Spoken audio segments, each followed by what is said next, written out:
we're on. I think we're on. Yeah? No? Yes? Maybe? Do I have a URL? Do I have a streaming URL? Who knows? Is it even working? Is this thing even working? It appears to be working. At least there's one person there. Don't know whether it's any of these actual students. Right, let me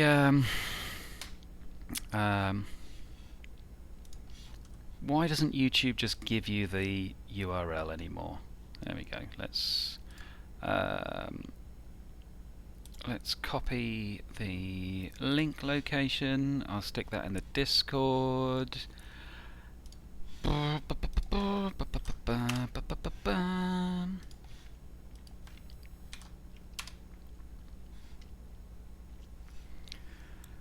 Okay.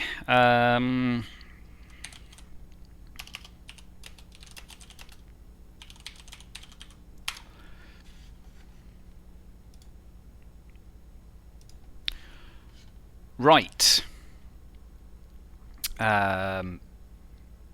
How's it going, folks? I've posted the link to the stream in the Discord. You'll probably need your notes. Now, one thing that I am not doing, I'm not sitting in the Discord voice chat because that's probably going to cause all sorts of nonsense issues. So, what I'm going to do with this stream and with other streams that we do is I will do my lesson presentation. You guys can comment here in the YouTube chat. You can use Discord to chat with each other to discuss the work that's been set and stuff like that, or to collaborate. Okay. Now, obviously, I've got 2 computer science classes. In my mind, it makes sense for all of them to just gather in the one place for the one thing.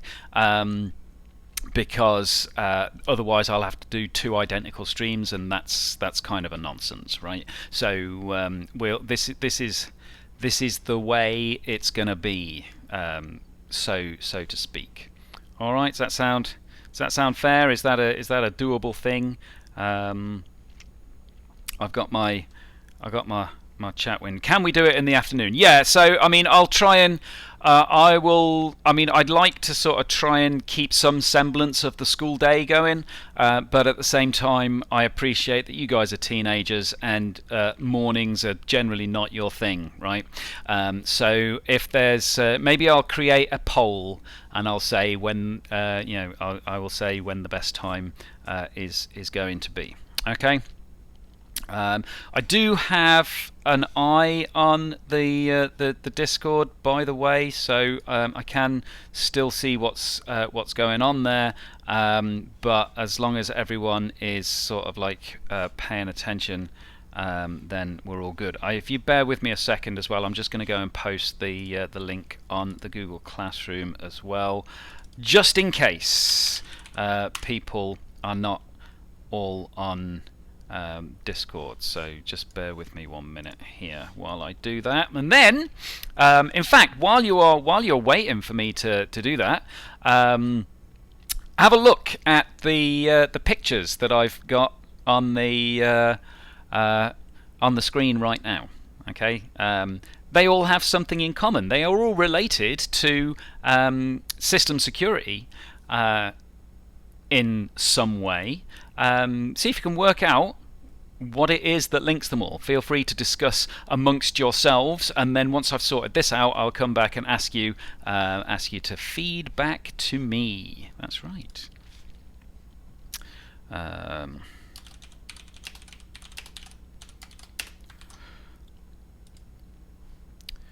10C CS1 post.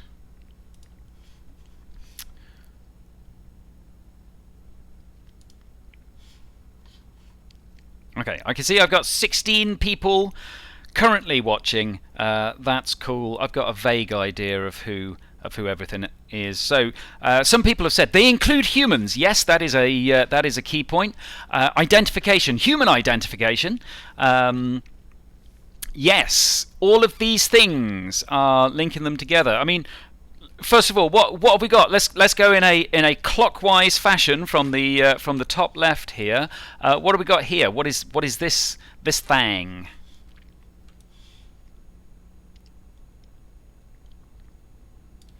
Oh, I like that word unique there.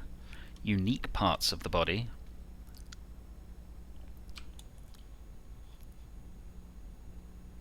Yeah, we've got a fingerprint.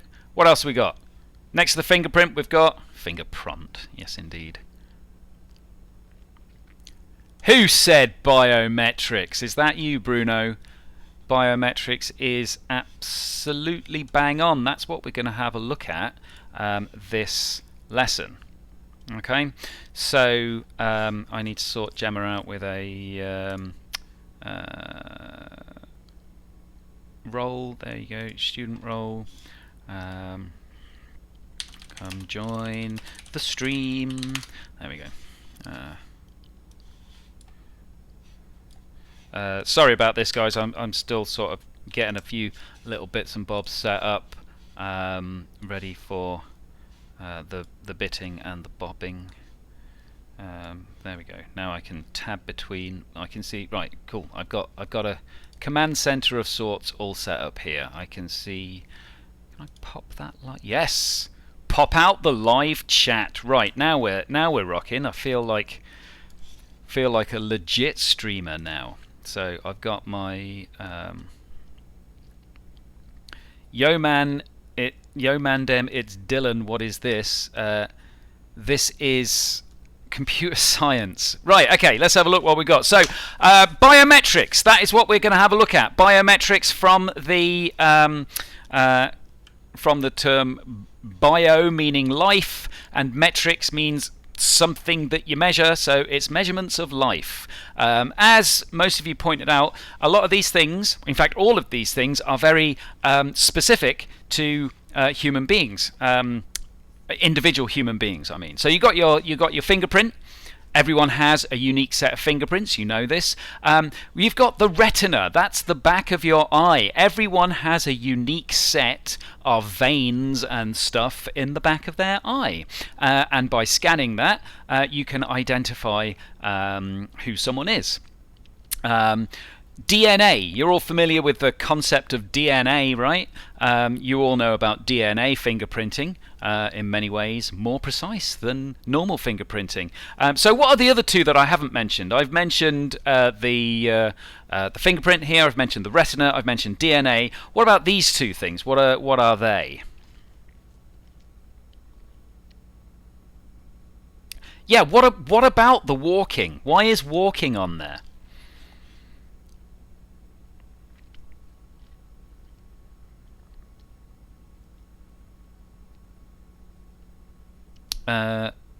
Not stamina. Not sure about that. How you move. You might have heard the term gait recognition. Okay, and that's not gate like a gate that you open. It's gate spelt like this. Gait recognition. Okay, I'm aware that there's a little bit of a lag between the stuff that you see on the screen and the stuff that I type in there. So gait analysis, you might have seen it in movies such as that Mission Impossible movie where they used gait analysis. But the way that you walk, you might not realize it, but everyone has a very unique way of walking. Okay. And obviously speech as well. Some people are very good at impersonating other people's speech, but you have a very unique signature. We can do things like spectroscope analysis of the actual waveforms to verify people's identity. Okay, so biometrics is what we're looking at. So presumably you've got your notes open. Obviously I can't keep track of who's doing what. I'm going to have to trust you guys to actually be getting on with the stuff. So if you're making revision cards, carry on making them revision cards. If you've got your notes on the Google Classroom, you can carry on with them there, or however you're doing. Okay, so biometrics, we're going to have a look at that. I don't know how much of this we'll get through. My plan is to run through until I've been doing like an hour's worth. But we'll see how that goes. I've currently been on for 10 minutes, so yeah, we shall see.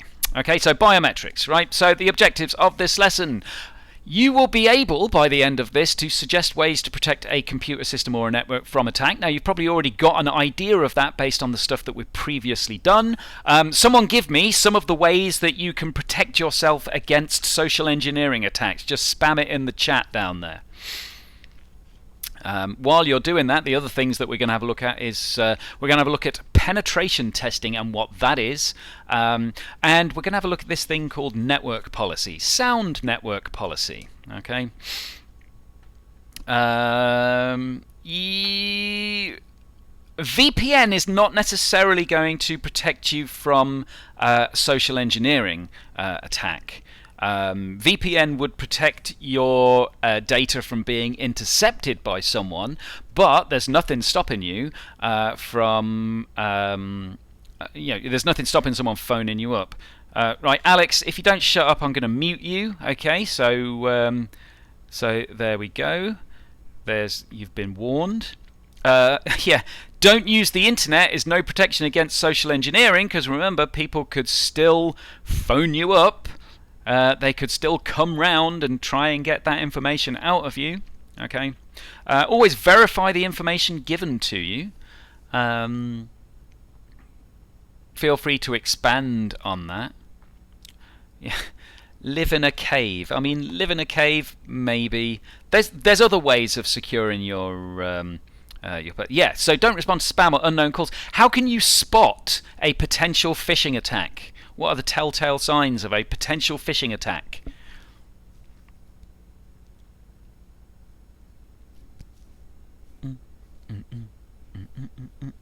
Misspellings is one of them. Broken anglais, yeah. Unknown number, yeah. If someone's calling you and you don't know who it's from, then that's that. Yeah, check the email. Make sure it's a legit email. If you've got an unpersonalized greeting that says "Hello, valued customer," rather than whoever your name is.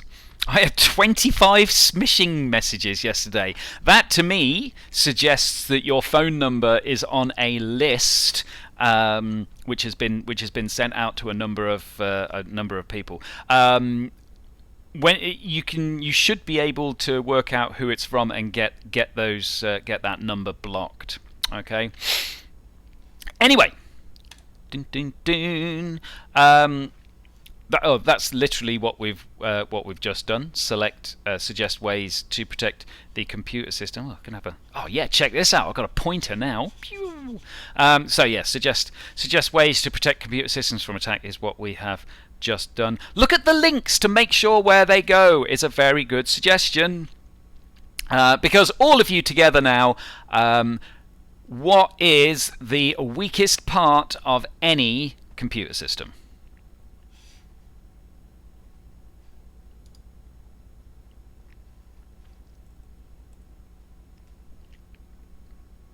The human. That is right. The human is the weakest part of any computer system. Someone said the 80-year-old grandma.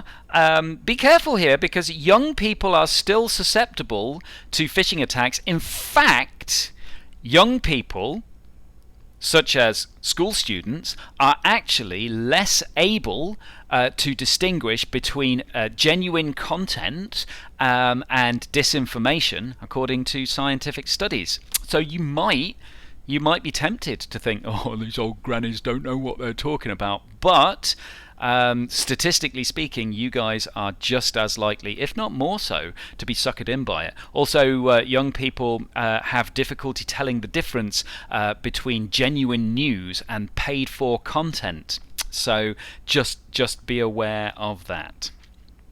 All right. It's not because you're dumb. It's because a lot of people don't exercise critical thinking skills, and also you've been raised in a society that convinces you that your sole purpose in life is to continually consume mass media. So it's not entirely your fault. However, you can take steps to sort of like educate yourself on this stuff. Okay. Right. Cool. So moving on then. Antivirus software. You guys know what antivirus software is, and I'm not talking about anti-coronavirus. Yes, that's me demonetized right away, isn't it? I mean like computer viruses. In fact, can someone tell me what a computer virus is?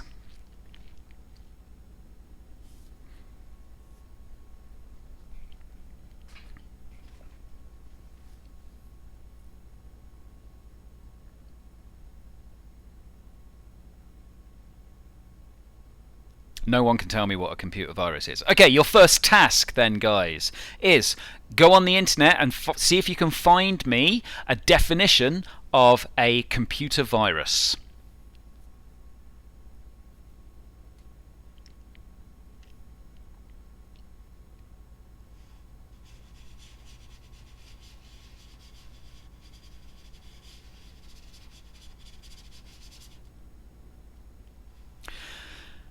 Something that gets into your computer and does bad things. Okay, James has got a pretty good definition there. So has Pancake. A piece of code which is capable of copying itself and typically has a detrimental effect, such as corrupting the system or destroying data, right? The key point here is a virus is a file that copies itself.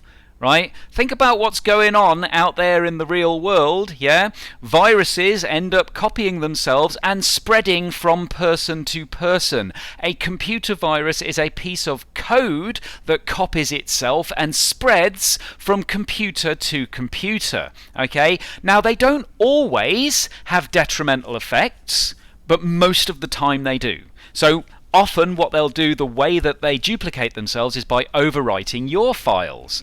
Okay, which is obviously bad. Sometimes they'll just copy themselves and then say, "Okay, cool, I'm going on somewhere else." Okay, so the idea is it's not just a piece of code that damages your computer. If we're talking about malware, malware is a piece of code that damages your computer, but specifically a virus is a piece of code which is self-replicating. It copies itself, okay? Self-replicating is important, so I'm going to put it in the chat here. Replicate. I can't talk and type at the same time. Self-replicating. It is well worth you sticking that in your notes. Now, there are different types of malware. Okay, there's viruses, there's Trojans, there's ransomware, and there's worms. We will be having a look at that stuff, but for now we're focusing on like methods of protection. So we'll dig deeper into what that stuff is. But now you guys all know what viruses are. An antivirus program is something which stops your computer getting viruses. Okay, so it's as we discover new viruses, we are able to add them to our antivirus database. And that antivirus database scans for those specific programs. Now, sometimes viruses hide themselves in other files. So what the antivirus program does is it searches for the specific bits of data which make up that virus. And if it finds it, it will either delete that file, or what's more likely with modern antivirus packages, it will put the file into quarantine, which is a phrase you guys are all familiar with now, right? Quarantine means the file is it's still there, but it's locked out of your system, so it can't do any further damage. And then you have the opportunity to look at the file and say, wait a minute, I need that file if it's been identified as a virus, but it's not.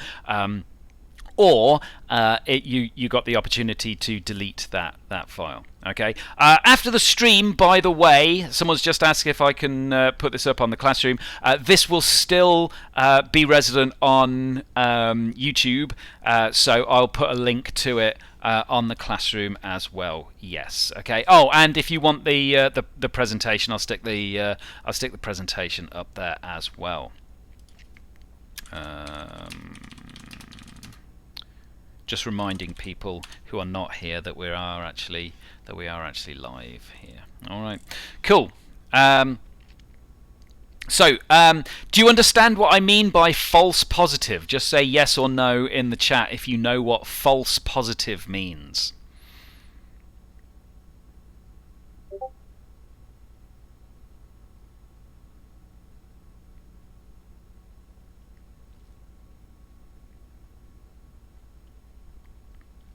Okay, so a false positive is where the antivirus software has said this file's a virus, but it's not actually a virus. Okay, it's been identified as being something bad, but it's not actually something bad. You know, it looks similar to the thing that's been identified as a virus, but it's not actually the same. Okay, so a false positive is where your antivirus software says this is a virus, need to delete this file, but it's not actually a virus. Now, false positives happen quite frequently, and one of the reasons is new viruses are coming out all of the time. Okay, and so in the old days, antivirus software needed to understand what all of the different viruses were. And if it spotted that stuff, it would say, "Oh, this is a virus," you know. But now we have the power of AI, which is able to sort of make guesses as to whether or not something looks like a virus or not. And so, based on that information, it might find a file which isn't in its list of viruses, but it looks at it, and it says, that looks remarkably similar to this other file which is a virus, so I'm going to say that's a virus and I'm going to quarantine it. Okay? Does that make sense? Okay, just again say yes or no if that makes sense to you.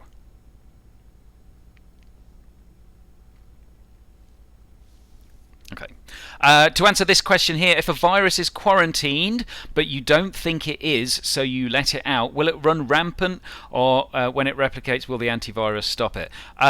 Generally speaking, antivirus software is there to stop the virus before it runs rampant. Okay, once the payload has been unleashed, there's not an awful lot you can do to stop it. Okay, so antivirus is there to stop these programs being run before they actually have a chance to deploy what's called their payload.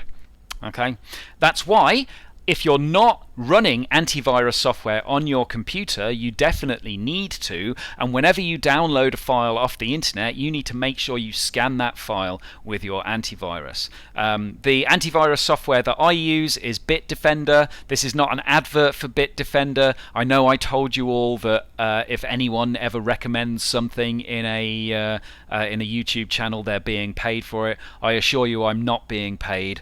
Bitdefender is pretty good, but there's an equal number of other good antivirus software packages out there. I did used to use Avast. Long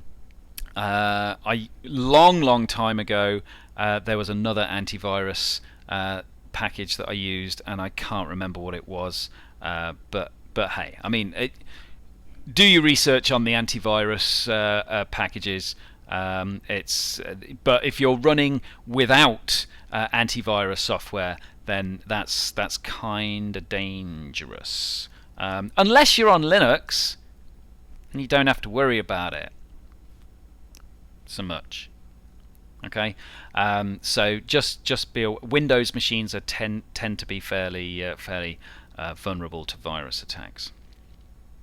Okay, so when you search Bitdefender, the first two search adverts for other antivirus programs. Yeah, that sounds about right. I think you might have to jump through some hoops to actually get the free version of Bitdefender as well. But if anyone wants any tips on how to get that installed, I can do that at a later time. Okay, so we're all clear on antivirus software, right? And why antivirus software is good.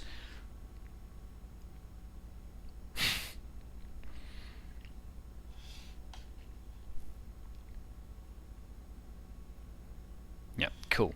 Now, one thing that you should definitely write in your notes: antivirus software will not stop someone hacking your computer.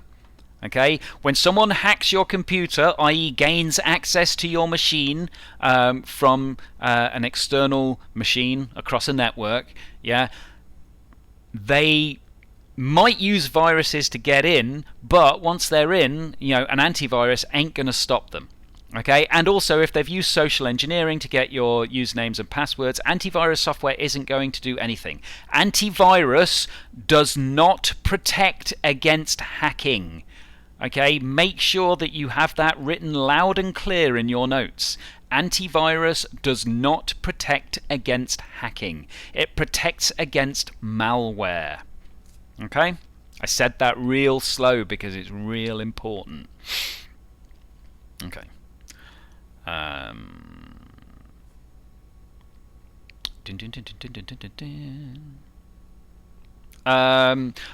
Someone mentioned about Macs. Macs actually have, I think, not more malware, but they have more adware and spam than Windows machines do now, primarily because everyone thought, there's no viruses on Macs, and so they never bothered protecting their system. So don't fall into that trap.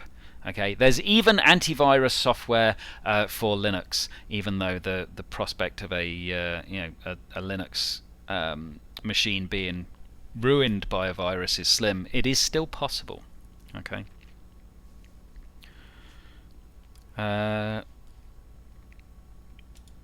Okay. And again, that's not necessarily down to the fact that Apple users are stupid. It's more down to the fact that the Apple marketing team said, no need to worry about viruses, and they believed them. Never believe anything the marketing team says. Why is Linux so good against viruses? I mean, a lot of it is down to the fact that nobody bothers writing viruses for Linux, but also it's a much more secure system. In order to overwrite system files, you need to physically log in as a different user with a different password, and there's all sorts of checks and balances to stop that stuff happening. But like I said, it's not completely invulnerable.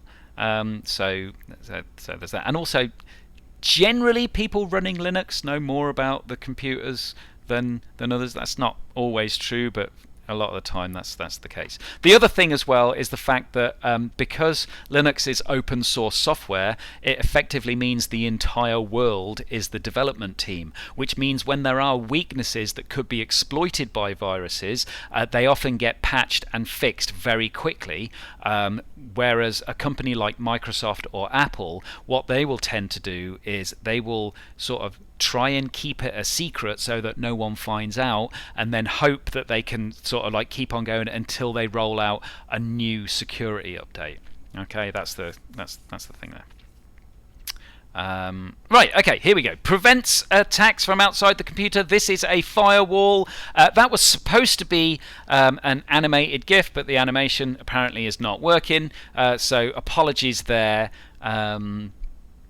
But whatever. So a firewall, it's not actually a wall of fire. The term firewall doesn't actually even come from a wall of fire. A firewall in a building is a wall which is designed to keep fire in. Okay, so if a room starts to burn, in theory, if there's a firewall, the fire can't get past that firewall. Okay, so am I on Linux? Yes, I am on Linux. On a firewall, the firewall is the thing. Remember I said antivirus software doesn't protect you against hacks? The firewall is the thing that is going to protect you against hacks. Okay, so what a firewall does is it prevents attacks from outside the computer, but it also blocks data which starts inside your computer from going out onto the network.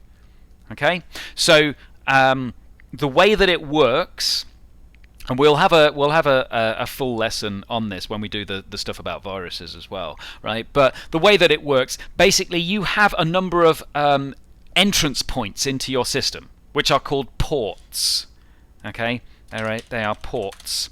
A port is a an address through which data can flow into your system. You've probably come across ports if you have used a online gaming service and had to put in the IP of the server. You've put a port number on there. The port that Zonotic uses by default is 26,000, for instance. The port that web traffic uses by default is 80, right? And what the firewall does, it either opens or closes those ports.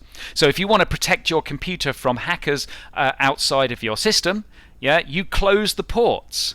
It means that they might be able to reach your system, but no data will be able to actually get in.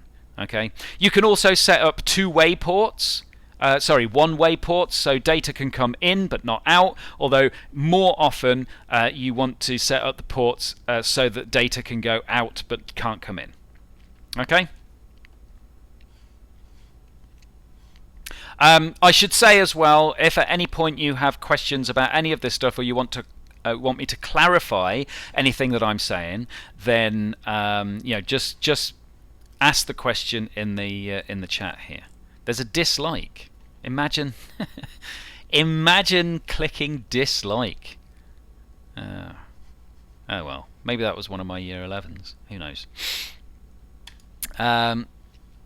So here's that information. You can imagine ports as like doors. Okay, they are doors into or out of your system. So by opening and closing those ports, we can allow data in, we can allow data out. Okay, does that make sense? What I've said about ports, what I've said about firewalls, does that make sense?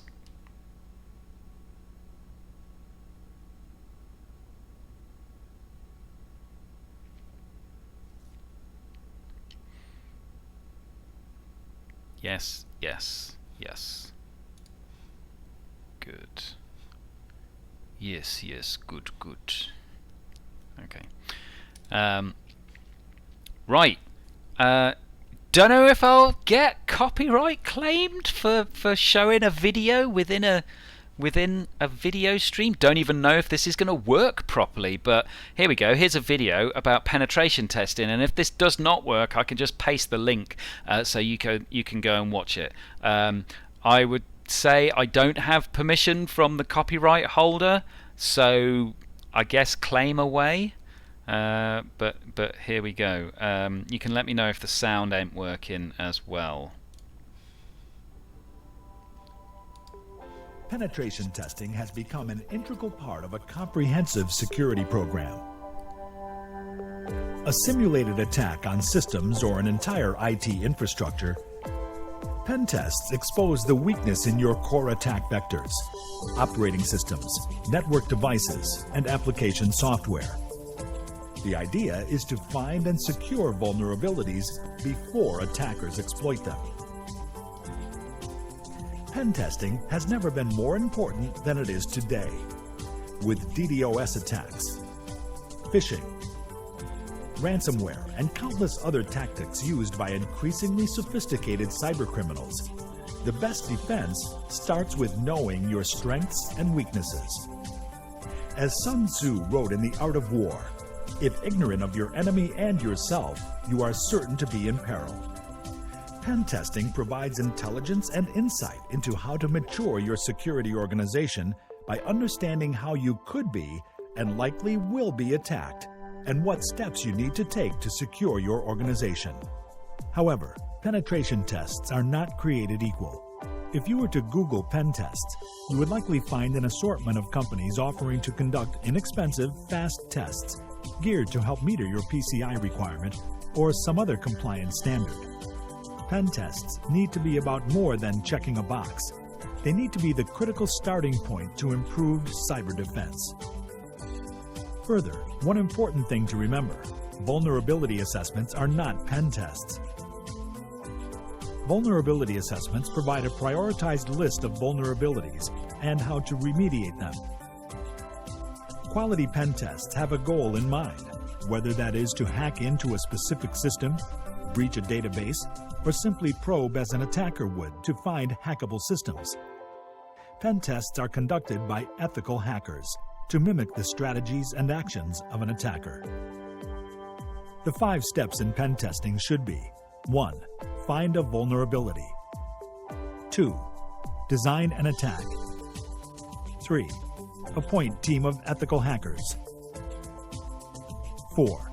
Determine what kind of data they could steal. 5. Act on the findings. Quality penetration tests should give you deep insight into the organization's overall security posture, and more importantly, how to prioritize vulnerabilities found in the test and eliminate them in order to improve the organization's security maturity.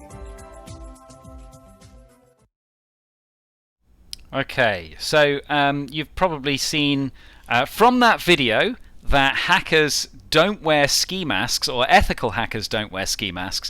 Apparently they wear cowboy hats. Okay, what I'd like you guys to do is just have a quick discussion, either here in the YouTube chat or on the Discord channel, about what you took from that video, and see if you can come up amongst yourselves with a definition of what penetration testing is. Okay, I will give you about 5 minutes to do that while I go and make myself a cup of coffee, and then when I come back you guys can give me your answer. Okay, so what is penetration testing? What is involved in penetration testing? And was there any other bits of information you got from that video? And what I'll also do is I will post a link to that video at some point, so that I can at least try and claim that it was used for educational purposes, if they are, whatever. Anyway, I'm going to go make myself a cup of coffee. A couple of minutes. You guys can tell me what penetration testing is. All right.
Right, let's have a look, see what we've got here. Penetration testing, also called pen testing or ethical hacking, is the practice of testing a computer system, network, or web application to find security vulnerabilities that an attacker could exploit. That sounds a lot like copy-paste to me. Alex says, get someone to hack you and then tell you what they did and what they can get and how to protect against it. Yes, I mean, that's really, in a nutshell, what penetration testing is all about. Okay, so what about? Can we just discuss his room setup? No. So yeah, so the idea is that you pay someone to hack into it's usually a specific machine on the network. Where you say, right, this is the machine that we've set up. How can you get in? What can you break? And how can we then go and fix it? Authorized cyber attack to find flaws, says Ben, which is again, it's pretty bang on. Testing what a hacker would do, fixing loopholes that the hacker might use. Yeah, you guys have got it. This is what penetration testing is all about. By the way, a lot of money to be had working as a penetration tester. Okay, so there we go. Just pouring out my coffee here. In my yeah, that's right. You saw it. You saw that. Paying someone to hack a machine in a network, find flaws in the system. Yeah, I mean that's pretty much what it is. Now, obviously, knowing your weaknesses, there's a lot of places that assume that they're totally secure, and they think, well, I'm not going to pay a high price for someone to try and hack me. So what they will do is coffee ASMR. Yeah. What they will do is sort of like go for the cheapest option.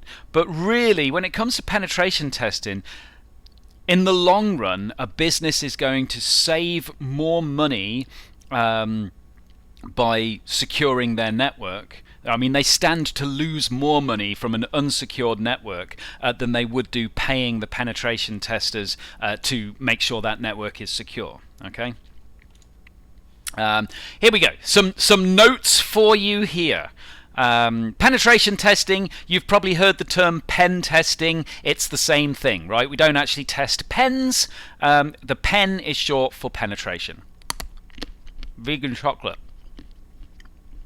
Delicious. It's got sea salt in it. You can get it from Aldi.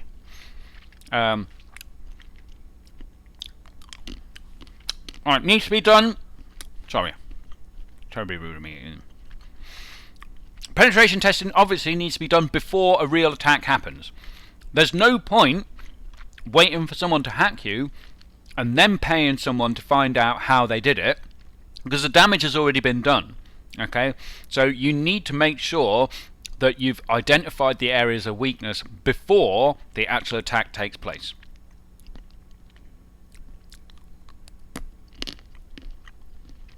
What's it made of? Made of cocoa stuff. That stuff.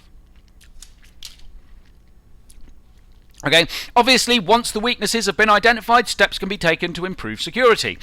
Now, if you are considering becoming a penetration tester, might I recommend going through an ethical hacking training course? Universities offer ethical hacking courses, and actually getting registered as an ethical hacker, and then actually getting contracted by someone. Because if you just start hacking, even if you've got the best intentions, you hack a company and then you contact them and say, oh, by the way, I hacked your company and I didn't do any damage, but this is how I managed to do it. How about giving me a job? You might think, well, that's a cool way of showing off my skills, but it is still illegal, and a lot of the time companies will not really see it in the same way that you had. So my advice is, before you start doing this, make sure that the people are aware that you're actually doing it. When I worked on Lord of the Rings Online, we had someone that found out how to hack gold on the server, and it was frustrating for me because he contacted the company and he said, "Look, I've done this hack. This is what you need to do," and he was expecting to get some sort of like credit and us to go, "Oh yeah, brilliant." What actually happened was the company just banned his account, which I think kind of sucks because he did do us a favour. But companies don't often see things the way that you expect them to. So there you go. So obviously, once those weaknesses have been identified, you can then take the steps to improve your security. And that might be closing ports. It might be making sure that you've got usernames and passwords set up. Now, if I remember rightly, Gary McKinnon, the master hacker that hacked into NASA not long ago and was facing deportation, one of the ways that he hacked in was he basically checked the NASA servers for open ports and then tried default username and password combinations, and that's how. So obviously, he did a good job of exploiting their weaknesses, but really those are weaknesses that shouldn't have existed. Okay.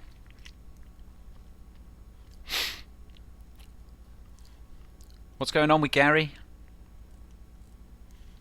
Oh yeah, Gary McKinnon. I thought you meant Gary the Pigeon. I was just seeing if Gary the Pigeon was outside. He's not. So yeah.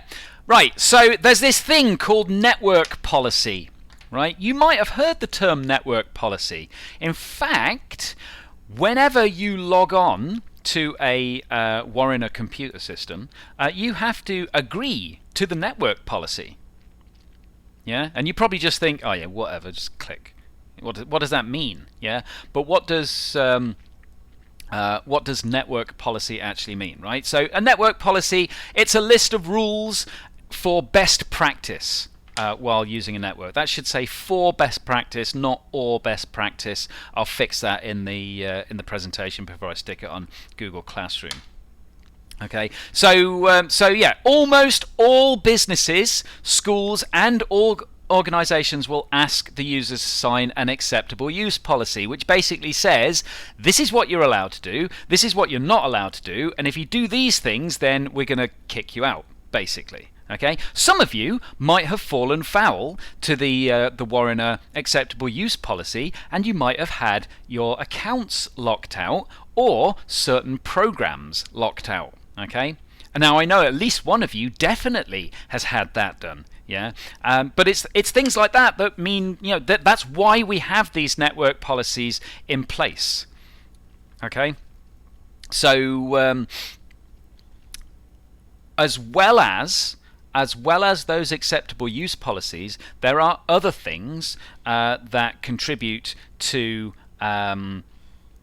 network policy. So, for instance, can any of you suggest a rule that is in place at school that applies to maybe two different groups of people that is there to protect the security of the network? Can any of you think of anything specifically? No over 18 websites is a good rule, and that would apply across the board. I've mentioned this before in the lessons, but the over 18 rated naughty websites that you really shouldn't be looking at, they are often infested with malware. Lots and lots of viruses. And the thing is, if you get infected by a virus from one of those sites, generally people are sort of like, they don't really want to admit, oh yeah, I went to this filth website and now my computer's infected. They're just going to sort of like shrug it off because they don't want to admit they went to a filth website. Don't gain access to any other systems in the network. Okay, don't gain unauthorized access. Obviously, you can log on to whatever machines you want, right? But if you are trying to log on with someone else's password, obviously that's an issue. However, I think, and I'm not sure, but I don't think that you guys as students are even allowed to log on to the teacher computer in any classroom. And the reason is those teacher computers have different software installed, which allows you to gain access to the student database, which contains lots of sensitive information about the students, which obviously we as teachers need access to, but you guys certainly do not. Okay, yes, the executable files are often banned. So you can't run executable files because that's the main way that viruses get deployed. You can't change the Windows settings. That's right. But can I change my Windows settings?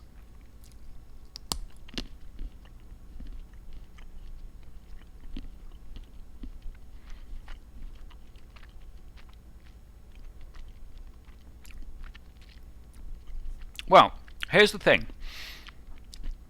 I can change some of my Windows settings. I can't change all of my Windows settings, but I can change more of them than you guys can. Okay? Why do you think that I can do more things than you guys can?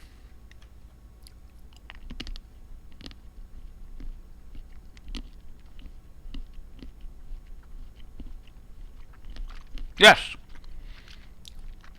Different levels of access. Okay. Now we've mentioned this before when we looked at network policy. What type of network was it that allows us to set different user access levels? Was it client-server network or was it peer-to-peer network?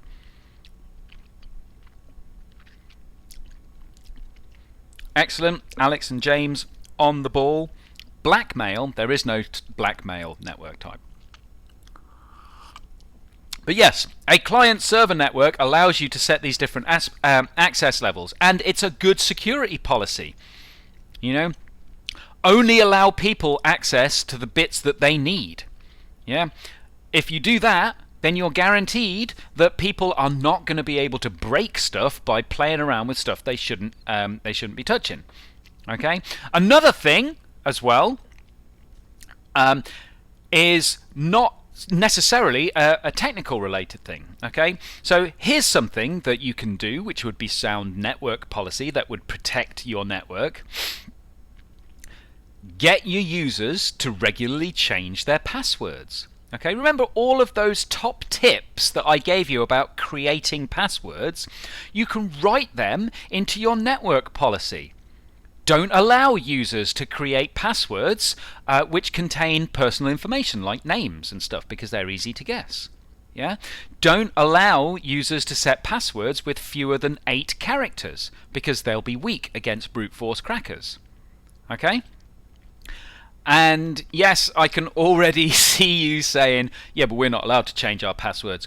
Trust me, I have been trying to get you guys the right to change your passwords since I started at the school. It's an ongoing battle, one that I will eventually win, mark my words, okay? Because I think it's ludicrous that you can't change your passwords, okay? Now, one of the reasons why you're not allowed to change your passwords is because they are afraid that students will constantly forget what they change their passwords to, and they'll have to keep on resetting their passwords all the time. Okay. Who's being bullied? Stop bullying Alex. I don't know what you're doing, but let's keep it on topic, guys. But yes, so I'm trying to get that sorted out, but regularly changing your passwords. Okay, so here's a question for you. How frequently do you think people should be made to change their passwords? How frequently?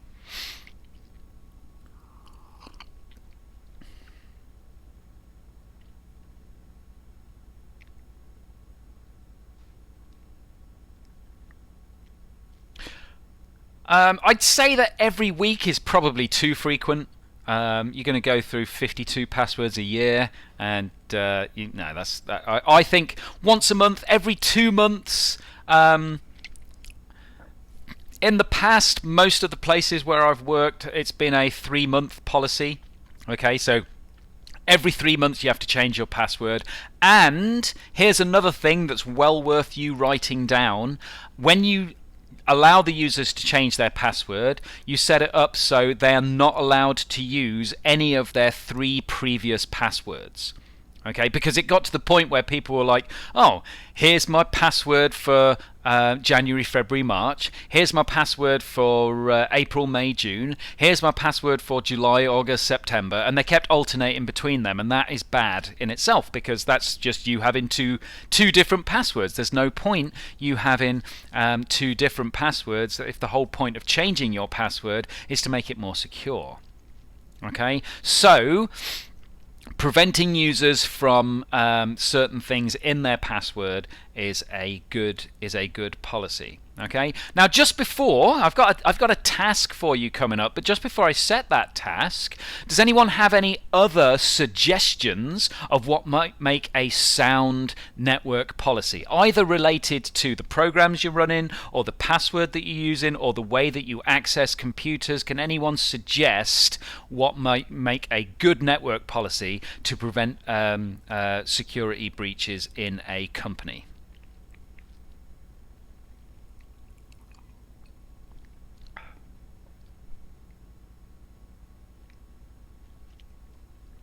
And yes, you could use 4 passwords instead. What a lot of companies do, Ben, just to answer that point that you just made there, is they will say you can't use any of your previous passwords. Low-level users can't run programs like CMD. Yes, very good.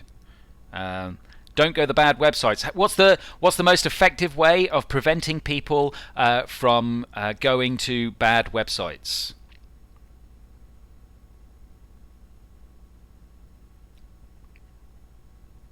Yeah, blocking those websites. Yeah, we've got a web blocker. It prevents access to those websites. It's you might think that it's a little bit heavy-handed, and sometimes it can seem that way, but it's better to be safe than sorry. Okay. In Russian, just don't hack.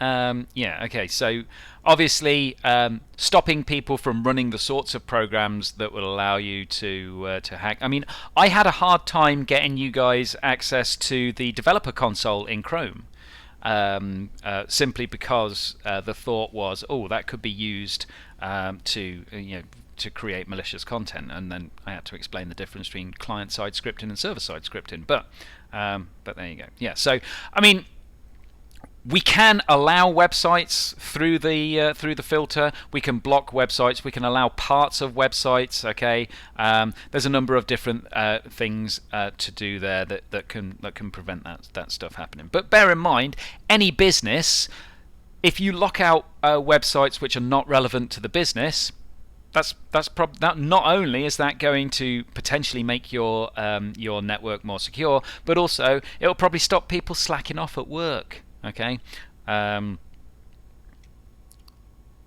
never ever block coolmathgames.com. I'm 39 years old and I am addicted to Cool Math Games. Right? That's what it said on that T-shirt. I'm not really 39 years old and addicted to Cool Math Games. I'm just reciting what was said on a T-shirt that someone posted. Yeah, pay peanuts, get monkeys. Right. Okay, so anyone got any questions about network policy? What it means and what some of the items on a network policy might be? Does anyone have any questions about that before I give you a task to do?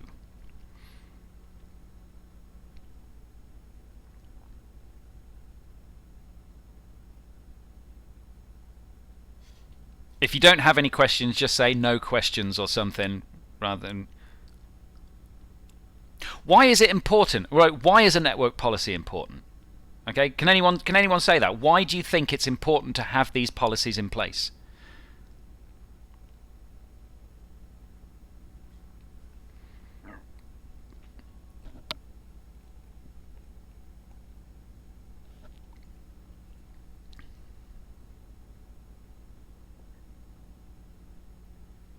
Yes, people don't break things. It's there to make your network more secure. It's to keep the system safe, right? If you create a safe system, it's to keep it safe. I mean, think about it. Think about a house, right? And you put a ton of locks on the house, and then you give some untrustworthy oik the key, and he leaves the house like wide open. Obviously, that's making it insecure, right? But if you put a bunch of locks on the house and then you only give the keys to the people you trust, it means that only the relevant people can unlock the house, right? Okay, so the idea is to make sure that none of the user's actions can make the system more insecure. Okay? Cool. Right, so here is a task. Okay? I want you, and I will put this up on the Google Classroom so you can submit your stuff there. I want you to come up with a suitable network policy for the school network. Now, obviously, you are aware of some of the things that we have in place. You should all be aware of the acceptable use policy. Okay. I want you to think what rules should be in place. Now, you might want to keep some of the rules that we currently have. You might want to come up with some of your own rules as well. Yeah. You might want to modify some of the rules that we've got. I want you to think what is going to be a good network policy, and also I want you to say why you think those steps would be good. As an example, I've put what ports should be open or blocked. You might have to do a little bit of research as to what kind of traffic goes through what kind of ports and what kind of traffic you might need. Okay, if we need to access the web, we're going to need port 80 open. Okay, but what other applications might we need, and what ports do they use?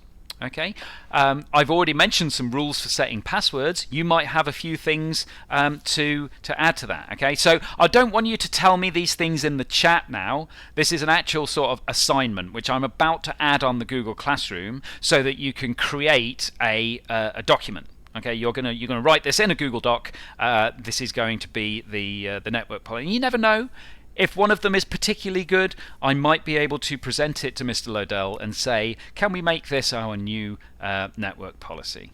Okay, that is the plan. What is a port? A port is an access point into your computer. I went over ports a few slides back. There we go. So ports, they're a route into or out of a system. Okay, they're basically like doors into your computer system from a network. Okay, so it's the job of the firewall to open or close the ports. Yeah? No, we're not watching that again. Okay, so if there are no further questions, what I'm going to do is end the stream now. I will still be around on Discord, but we've been going for about an hour, so don't feel that you have to immediately sort of like hop on and start working on that. You know, we can have some time, maybe next lesson, instead of me streaming for an hour, you guys can work on that. Okay, so I will stick that up on the classroom for you. Okay, just out of interest. How was the stream? Is this working? Is this a kind of thing that you can get behind on a regular basis? Is that good or is that bad? Just let me know.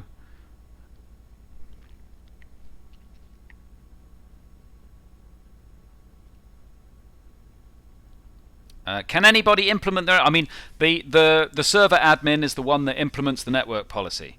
Okay, so that's that. Stream was fun and helpful, yeah, better than other subjects. Of course it's better than other subjects. I mean, my subject is better than other subjects, right?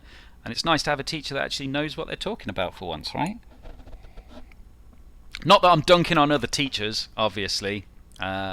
Just other computer science teachers. Okay. Right, in which case...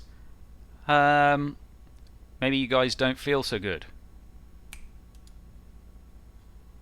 Oh, I messed up. I messed up! Here we go. Let's try it again. My Thanos powers didn't work. Here we go.